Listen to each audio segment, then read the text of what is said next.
are the generation. We are the problem solvers. We are the innovators. We change the world.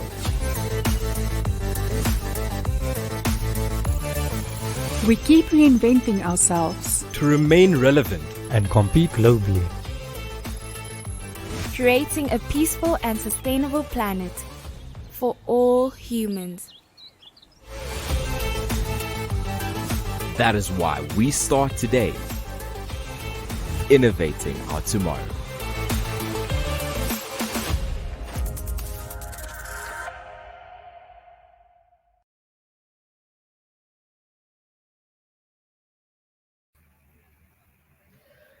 Good morning, good afternoon, and good evening to all of our attendees here on the final day of the FreeCAD and FreeCAE Users Conference. Welcome to everyone in attendance across the globe.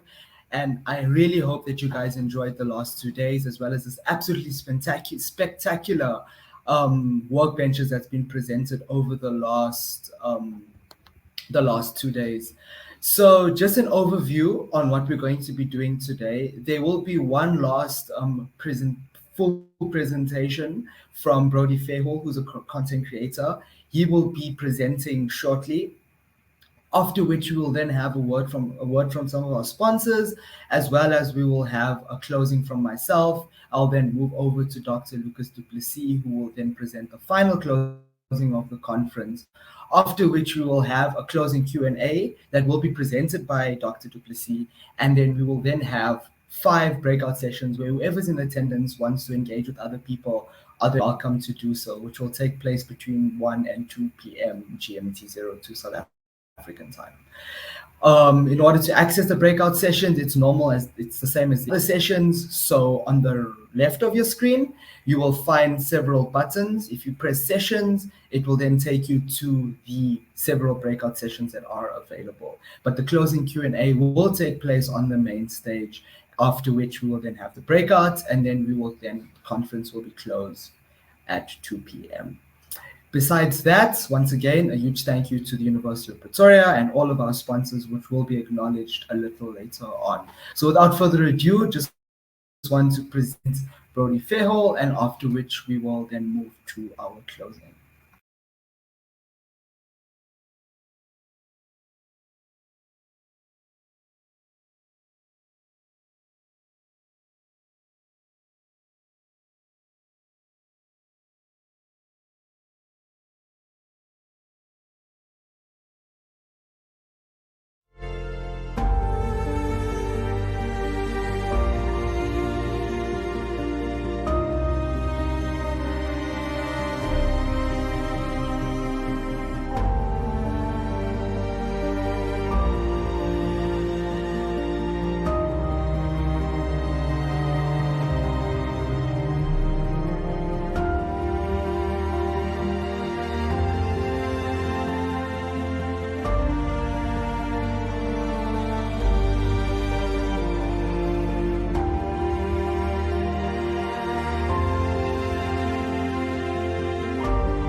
Hi everyone, welcome to my talk on advanced parametric modeling. My name's Brody Fairhall. I work mostly as an automation engineer and systems integrator, but I also do product design and prototyping for various different companies. And for the last 5 years, I've been doing all of that work with open source tools, mostly FreeCAD and KiCad. So we do a little bit of work helping educate people and companies on how to use FreeCAD. Today we'll be discussing advanced parametric modeling. I'll be discussing tools, workflows, techniques to enable creation of really robust and highly customizable designs.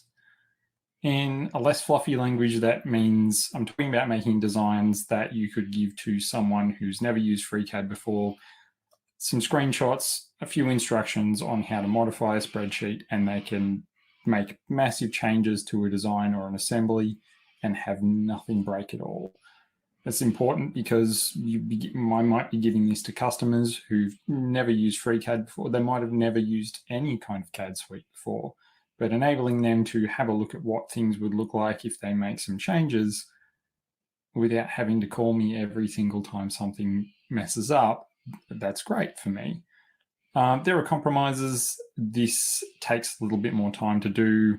Things are a little bit more tedious, but for some certain projects, it saves a lot more time putting that extra work in at the beginning than having to constantly rebuild and fix things all the time.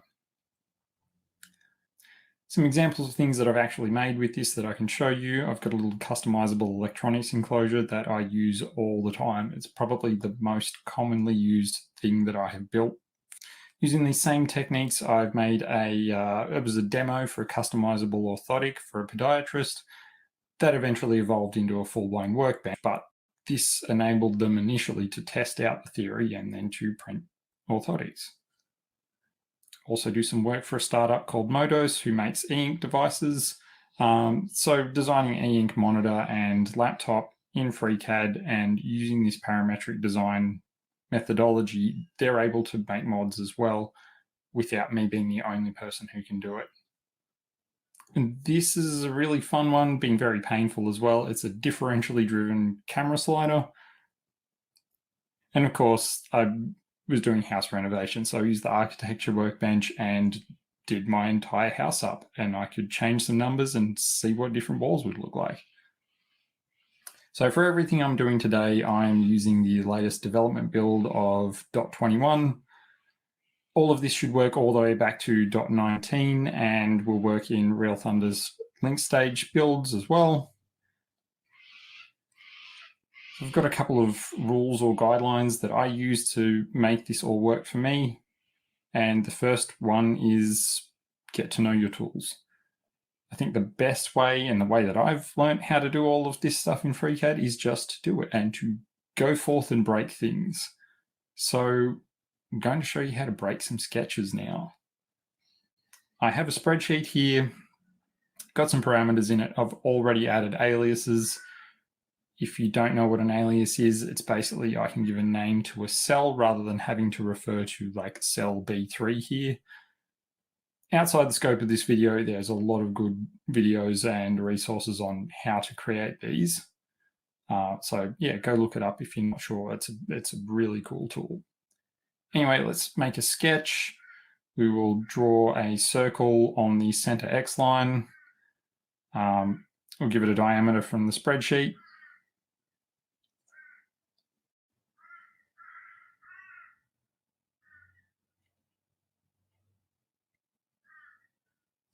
And we'll offset it from the origin point, again with a parameter from the spreadsheet.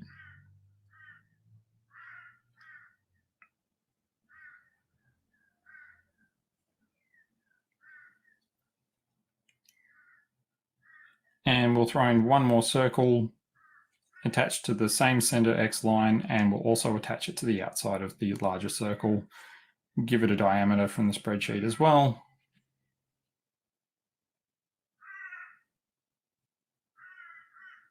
If I can type today. Okay, we've got a fully constrained sketch here. I can't drag anything around. FreeCAD's happy with it. Everything's fully defined.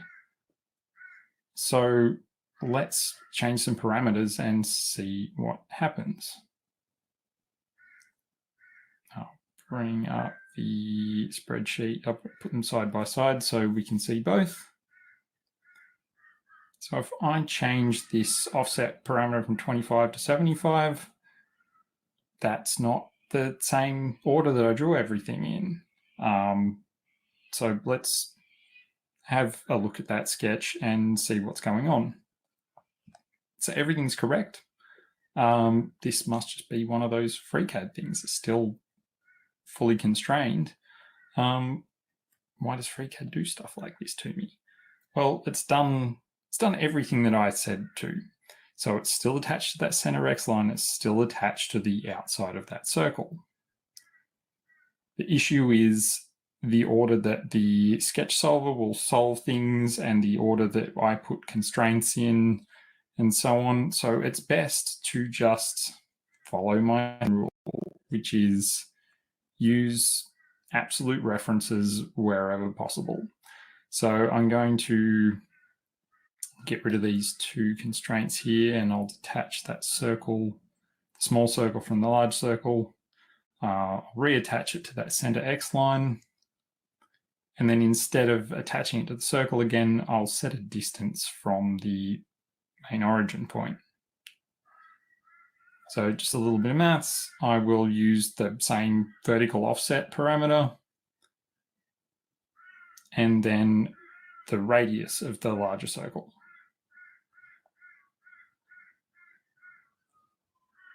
And if I can type today.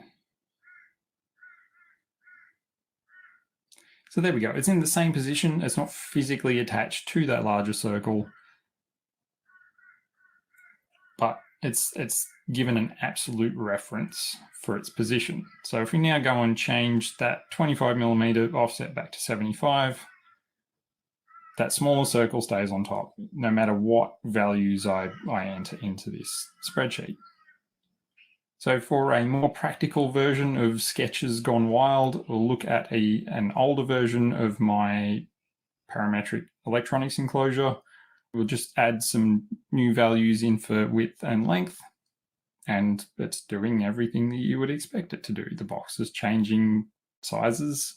But there we go. That's what we want. So every now and then, when you change sizes in a certain direction, we'll get this. So I'll just undo this and undo it and undo it and recompute, and it's still broken. This is now permanently broken. How? Why? So I know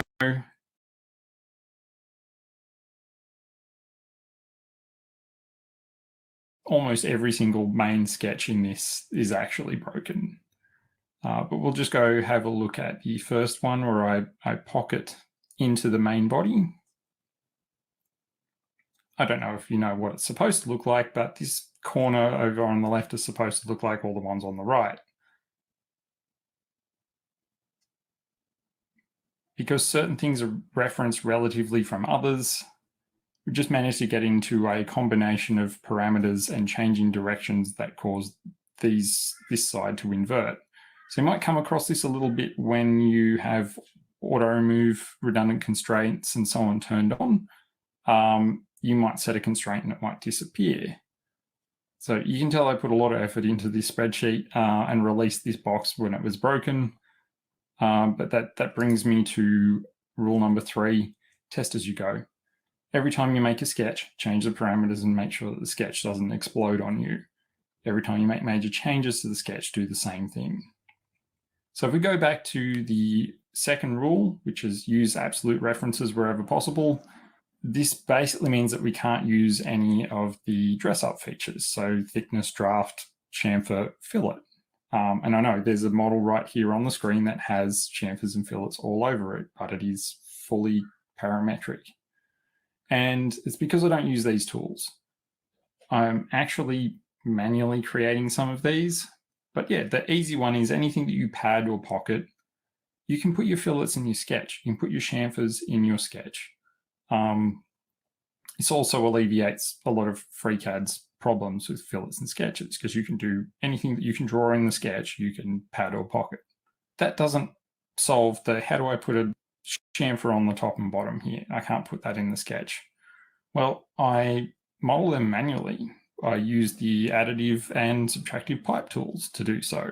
So we'll look at a simpler example for this. I've got a basic block that I've padded here from a rounded rectangle. And I've created a little triangular profile. And you would use parameters to set the distance to make sure it all lines up. And then if I select that and the sketch that I used to create that pad, and then I use a subtractive pipe, we cut a chamfer around the outside edge. So yes, there's a lot more work than just selecting an edge and clicking chamfer, but this is topologically safe, as long as you use the sketch to do it, not the geometry.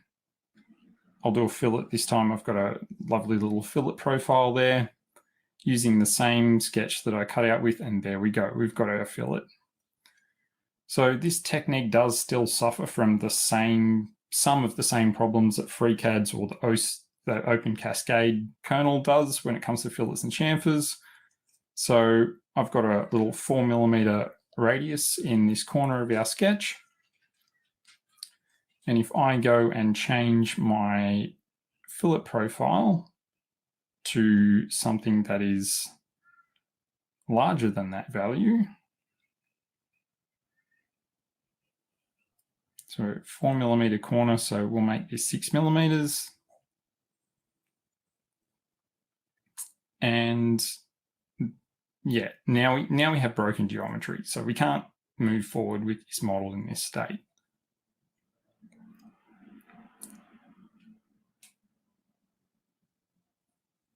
So this isn't just for internal geometry, this happens exactly the same for external geometry.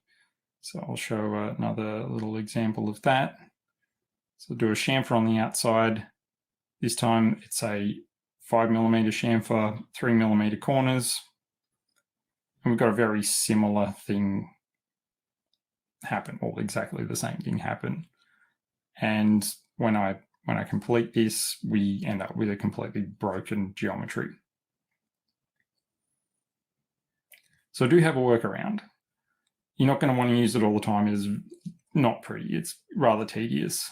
So I've got another little box here that I have cut out. You'll see the base is actually rather thick, but we'll see that later. I've got an internal 4mm radius, and I want to put a 10mm fillet on this bottom edge. I've done this using 3 sketches, a subtractive loft. So the bottom one is the endpoint for the fillet, and the middle one is a guide. The top one is just exactly the same geometry as the base. So if I select all of these, and then I do a subtractive loft, we now have a 10mm fillet on an object with 3mm corner, 4mm corners. If you want to do a chamfer, you just take the middle sketch out.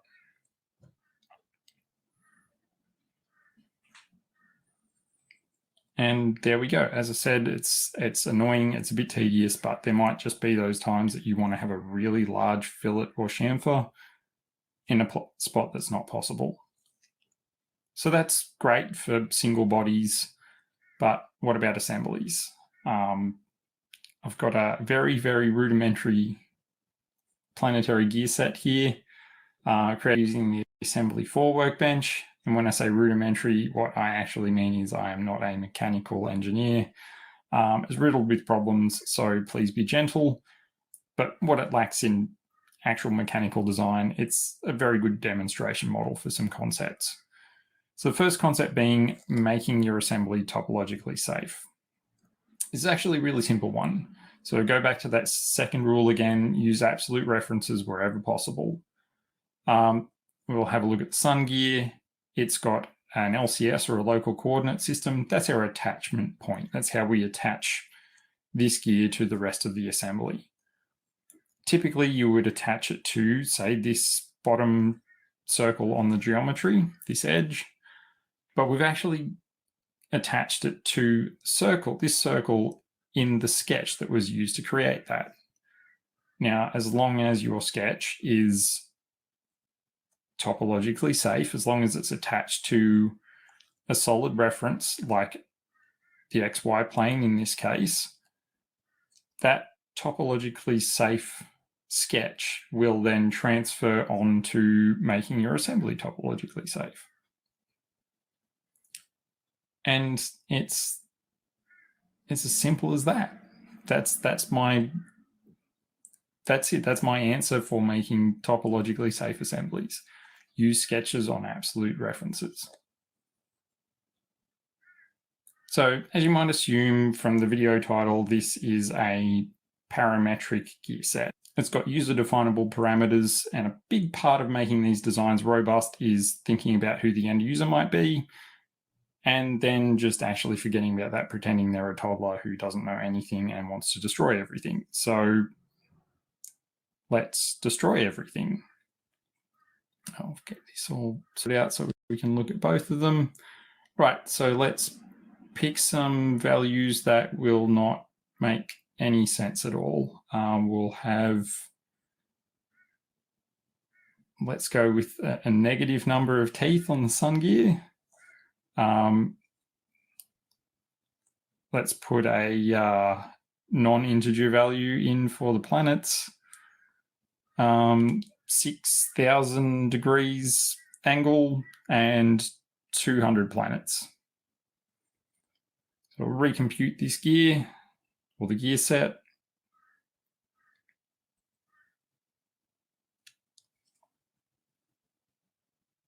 And it's not good, but it didn't break FreeCAD. It still animates. Everything seems to be in, at least in the assembly sake, working order. So how did I do that? Very simple thing. Just validating user inputs. I run a sanity check on every single parameter that a user might input. So I have a second spreadsheet here in my parameters file called calc. Other than the ominous orange color and all of the warnings, it looks pretty much the same as the user spreadsheet. But if we look at some of these values, we'll look at the sun teeth, you can see that I'm actually running some kind of conditional expression on there. First, I'm making sure that the entry is positive by finding the absolute value. I'm making sure that it is a whole number by rounding it. And then I'm making sure that they've got at least 10 teeth. If there's not 10 teeth, it will put 10 teeth in there. So every single user parameter has some form of sanity check performed on it. And then all of the values that go out to the model and the assembly are taken from this spreadsheet, not the user parameters.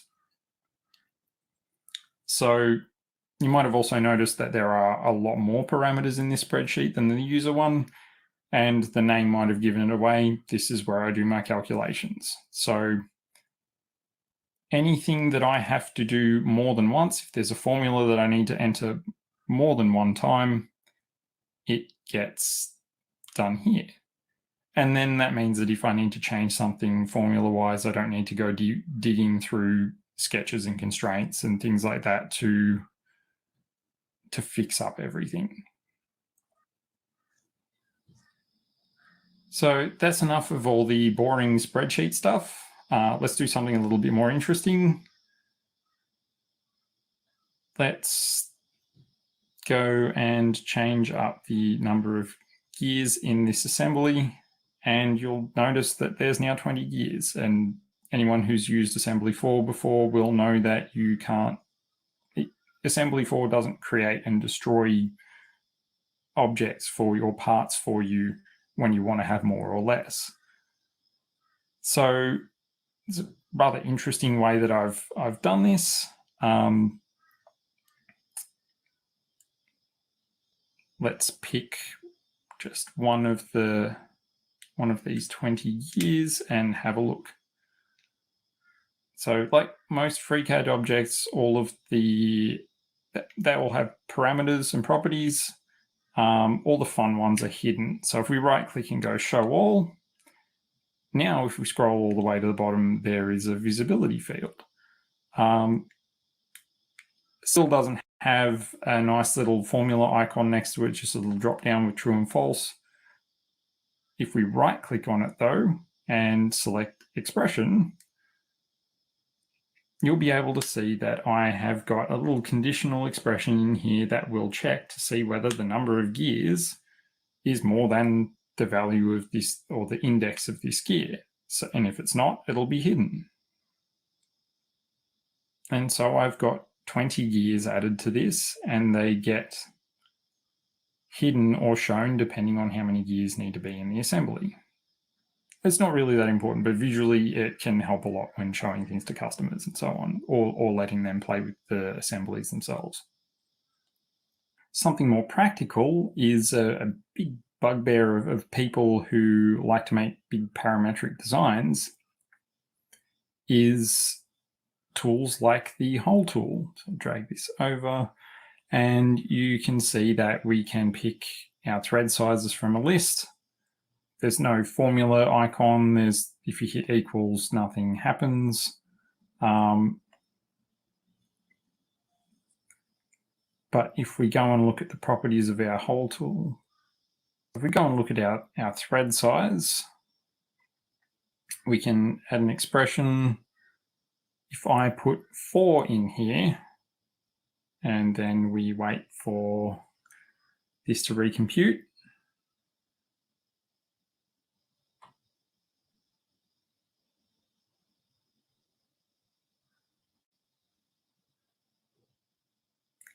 you'll see that we now have a 1.6 millimeter thread, not 4. And that's because that drop-down list is an enumerated list. Number 4, the 4th item in that list is M1.6 size. So if I put in an expression here,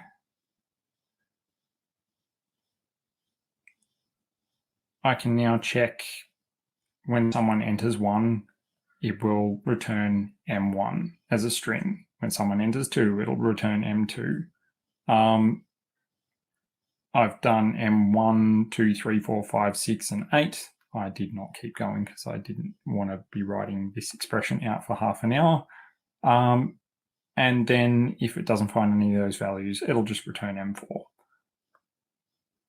So if we apply that and we go and check out our spreadsheet,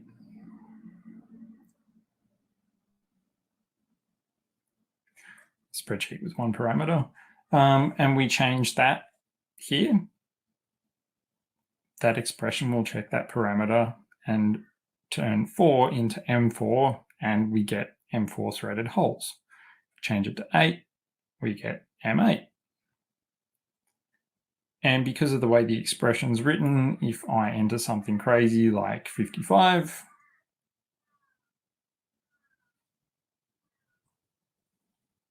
then we get M4, because that was the default that I entered in that expression. So for the last example that I have for you today, something I'm actually pretty excited about, we've just got a simple 2020 V-slot extrusion.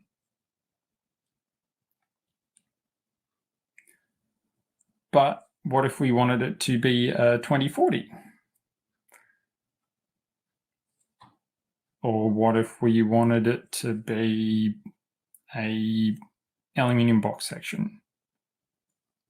Or something even crazier and more different, we can make it some C-beam. So I know a lot of you have immediately thought, oh, config tables. But this is something pretty different. I'm excited about the prospects. You can see how quickly that updated every time I changed it too. So all we really have here is a shape binder and a pad. Not the pad. If we look at the shape binder, we've got an expression, a nice long conditional expression like before. But I'm actually taking the support shape from a whole bunch of different shape binders. So every time you pick something different from that list, it's actually going into this little group here where there's a pile of sketches and a pile of shape binders. I haven't been able to work out how to make it directly pull sketches, but we've just got a pile of sketches here, and every sketch has a shape binder. And then every time I pick something in that drop-down box, that shape binder will pull the shape binder support, which is the sketch, from a certain shape binder. So this is something I've never seen anyone else do before. Whether or not it's a good idea is yet to be determined, but it's going to allow for the creation of some very, very wild changes in geometry with some very, very simple implementations.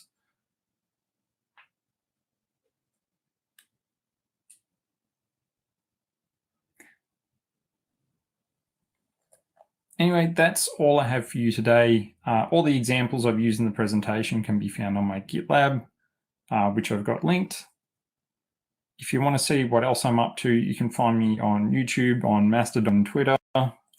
Thanks for watching, and thank you to the organisers and sponsors for making this event even possible.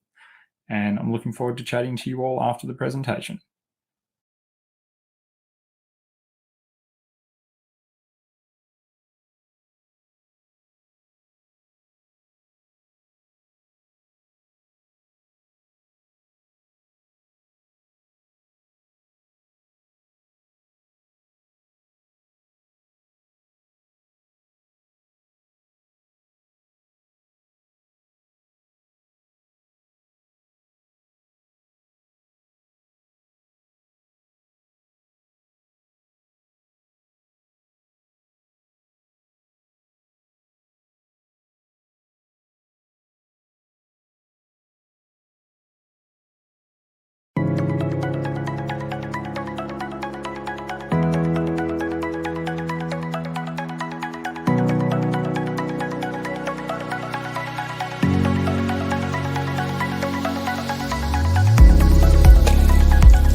At the Royal Academy of Engineering, we believe that the best innovation happens when exceptional researchers are given the space and support they need to carry out their work. That's why we invest tens of millions of pounds every year to help develop the careers of researchers who are pushing the boundaries of engineering and finding solutions to the biggest challenges the world faces today. From early career researchers to senior academics, the Academy runs a number of schemes to benefit researchers at every stage, at institutes across the length and breadth of the UK. The research fellowship changed everything for me. It's transformative. I would have never ever be able to be where I am today without the support of this outstanding fellowship scheme. I've really felt like I've been part of something bigger, like I've actually been part of the Academy. With funding and support for up to 10 years, these schemes give awardees the time they need to pursue independent research goals and take their careers to the next level. The 10-year tenure of the chair was an opportunity to think big and to look at important ideas for the future. The 5-year fellowship is really important because for early career researchers, it gave us enough time to establish ourselves, define our own research area. The mission of the organization was very attractive to me as an applicant. Having the support of the Academy in terms of developing knowledge transfer programs, developing public engagement, it's been very exciting to develop those aspects of my research program as well. The scheme has really springboarded my career. It came at a really critical time when I was establishing my research group in the UK. So immediately I had a research team, 3 PhD students, a postdoc, all really excited to work on this big, challenging problem. The Academy also provides significant access to training and networking opportunities. There's seminar series where you can learn about other engineering research that's going on in the UK. As well as being given access to media training, awardees are able to leverage the reach and profile of the Academy to raise awareness about their research and its impact. It provided me with opportunities to get known, to get a stage to communicate to the world what we do and what good we do. Throughout their scheme, awardees are also granted access to a high-profile mentor to support their growth and development. Mentorship is hugely important at any stage in a career. Having an external mentor from outside of academia has brought a whole new perspective on the work which we're doing. A mentor is extremely useful, someone more senior, where you could get a lot of useful insights, both on commercialization but also on day-to-day research. Our schemes are designed to help foster a diverse pool of research talent for the future. I'm very proud to be an RD. The Royal Academy of Engineering really supports women to apply for this scheme, supports diversity and inclusion, and not just support, but also back you up when you need. We offer pre-submission support to people from underrepresented backgrounds who are thinking of applying to any of our schemes. So if you're an engineer with a vision for how your research could change the world, get in touch to find out how to apply to be one of our next awardees.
This is Engineering 4.0, our latest research facility on the Innovation Africa campus of the University of Pretoria.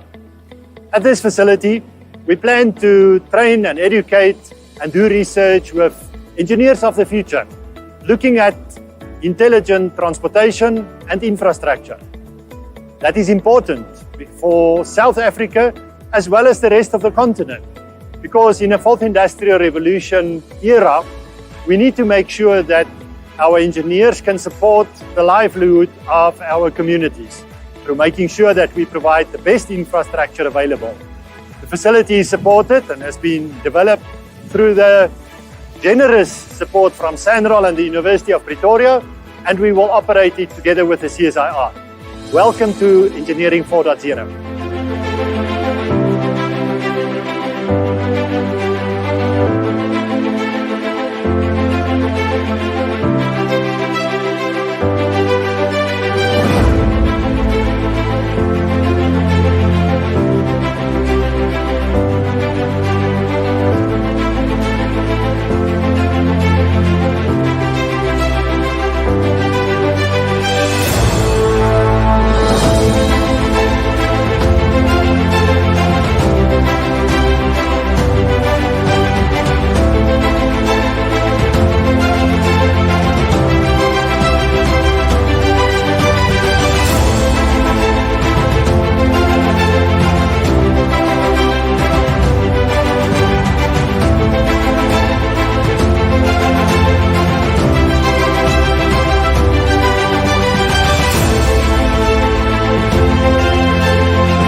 Good day, everybody.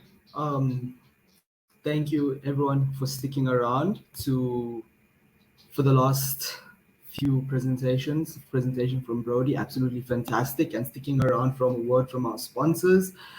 Now it's time for us to close the FreeCAD Conference 2023.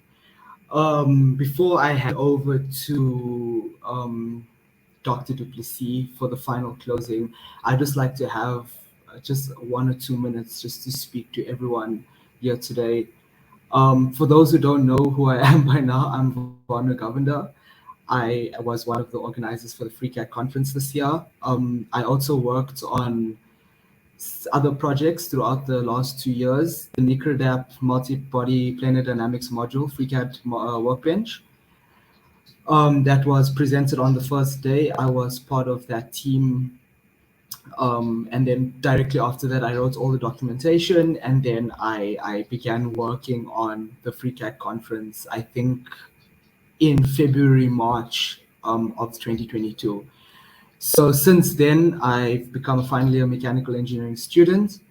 And my research focus this year is mainly nonlinear FEM in the ballistics context. So I'm working a lot with trying to replicate or find alternative solutions to calibrating live tissue and bone structures for the purpose of improving our FEM models and not relying directly on commercial software, and trying to find an open source solution and proving that there is an open source solution for it.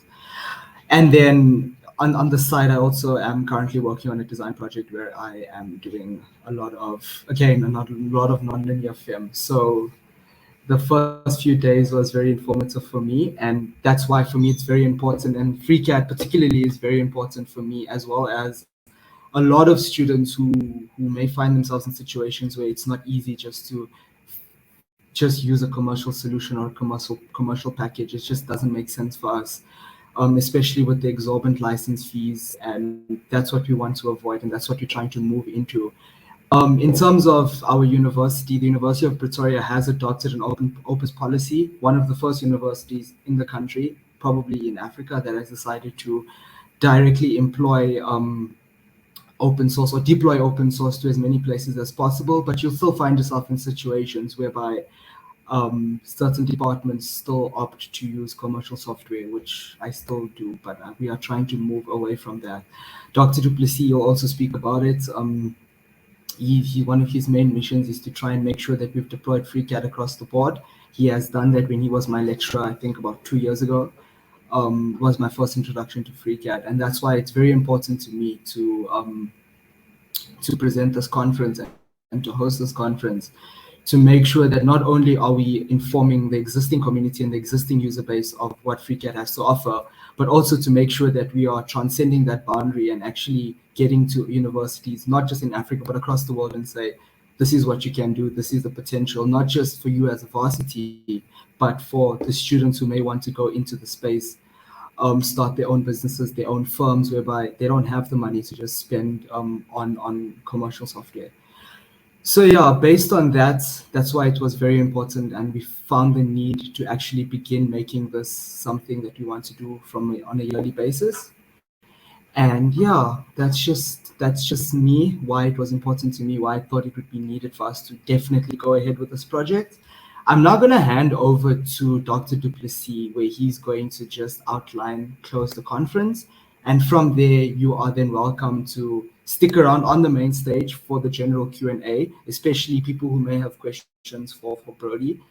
And then after that, you are then welcome to attend or start populating the breakout sessions after that. So yeah, I hope you guys enjoyed, and yeah, hope to see you soon.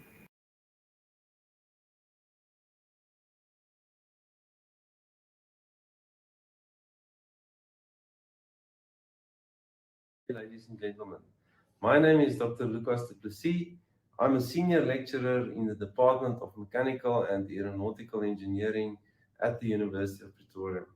And it is my absolute privilege to close this inaugural 2023 FreeCAD and FreeCAE Users Conference. I would like to start off with the necessary acknowledgements. Thank you to the Faculty of Engineering, Built Environment and Information Technology, or EBIT for short, at the University of Pretoria, and specifically the Department of Mechanical and Aeronautical Engineering, as well as our HOD, Professor Skal Kok, for allowing us to host the conference under the very proud banner of our department that has been established over 6 decades. Thank you also to our sponsors, Engineering X, the Royal Academy of Engineering, and Lloyd's Register Foundation. The funding that I was awarded and that made this conference possible is part of the Engineering X Skills Where They Are Most Needed mission, which seeks to support the delivery of skills and education programs that will lead to the development of much needed engineering skills capacity, enhanced safety standards, and infrastructure that remains safe and fit for purpose. A very big thank you goes to the FreeCAD originators, Jürgen Riegel, Werner Meyer, and Jorik van Havre, and the many people who have developed and contributed to FreeCAD and its workbenches over the course of 22 years. Barnu Governor, final year mechanical engineering student at the University of Pretoria, needs a special acknowledgement. Barnu arranged the conference mostly on his own, with me merely giving high-level guidance. I completely relied on Barnu for all the detailed arrangements, and he has done an excellent job. Then, of course, the 20 or so presenters of this inaugural FreeCAD and FreeCAE Users Conference. I have deep gratitude for the work you've put into your presentations, without which this conference would not have been possible. Please allow me to mention the names of the team of people behind one of the FreeCAD workbenches, namely the NICRA-DAP workbench that was presented on day 1 of the conference. Professor Parvits Nikravesh, retired professor from the University of Arizona in the United States, for making his planar multi-body dynamic analysis algorithm available to us. Dr. Alfred Burgers, for the massive effort he's put into revision 1 of the NICRADAP workbench that was released in February 2022. And then Dr. Cecil Churms for the revision 2 NICRADAP workbench that we released at this conference. A million thank yous will fall short to acknowledge what Dr. Churms accomplished. Thank you and thank you again. This conference is then dedicated to everyone who has contributed to freecad's development, as well as everyone who is now inspired to contribute to the further development of freecad and its ever-growing list of workbenches.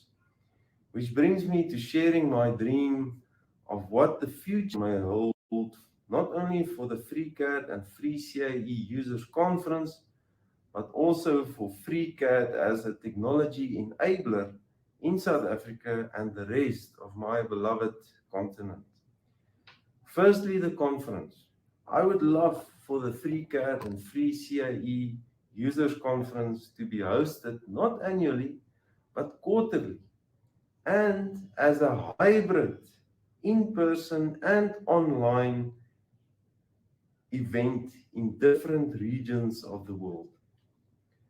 With that said, I am very excited to announce that the University of Pretoria's Mechanical and Aeronautical Engineering Department will host the African Region FreeCAD and FreeCAE Users Conference in Q1 of 2024, with the in-person proceedings being held at the University of Pretoria's Future Africa campus, and the online attendees joining us via Hop-In, which is the platform that we used also for this conference. And what you see on the screen are a few photographs of our lovely Future Africa campus. Truly a world-class facility. Now it only follows then that I want to challenge the other regions of the FreeCAD world to do the same for Q2, Q3, and Q4 of 2024. And now, ladies and gentlemen, I've saved the best for last. Please allow me to share my dream of what FreeCAD can achieve as a technology enabler. I envisage containerized computer labs being installed in every rural and underprivileged community and in South Africa and beyond. This idea is not new, as you can see on the screen, but my vision is slightly different from what is portrayed here. What you see on the screen now is a top view sketch of a 20-foot container, and it is divided into cubicles. And so the container is roughly 2.4 meters wide, so we split it in half, and we divide the length of the container into 6 cells or cubicles. In actual fact, 12 cubicles, 6 here at the top and 6 here at the bottom.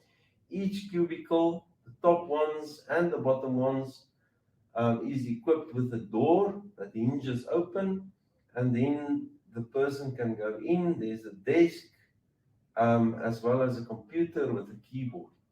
And then, of course, also a chair. Right? So the computers are Linux operated, used computers, second-hand computers that are cheaply available throughout South Africa at universities, from universities and even companies. And Linux, as you know, of course, is also an open source operating system. And then each computer will also be the latest version of FreeCAD. Now, each cubicle can then also be equipped with cameras to ensure security, and so one can do online training in each cubicle for registered students, so you can verify that the student you've registered is in fact the person sitting in front of the computer, and you can then also do online certification of a person's skills. So there are many options and possibilities available. I'm just really dreaming on a high level. There's a lot of work that still needs to happen, but I think the vision is clear. And the good news is the vision doesn't stop here. The next logical step is for the containerized computer labs to be complemented with containerized manufacturing cells that can 3D print, CNC machine, plasma cut, and even plastic injection mold parts that have been designed using freecad. This idea is also not new. As you can see here, there's a factory in a box. There's also this resource that I found on the internet with Nokia doing a containerized or a factory in a box concept. So definitely something that is viable. Once the parts have been manufactured, the final piece of the puzzle, once the parts get designed in these containerized computer labs on freecad, the parts then get manufactured in containerized manufacturing cells that are also positioned in the rural and underprivileged communities. And then the final piece of the puzzle is these parts then get assembled by the community members into final products or sub-assemblies that can be marketed at the higher end of the value chain. Now, I'm sure that you will agree with me that this dream is well worth pursuing, especially when thinking about the massive impact that it can have in job creation and GDP building. Now, with that said, I would like to thank you for attending the 2023 FreeCAD and FreeCAE Users Conference, and of course also for listening to me. Thank you very much.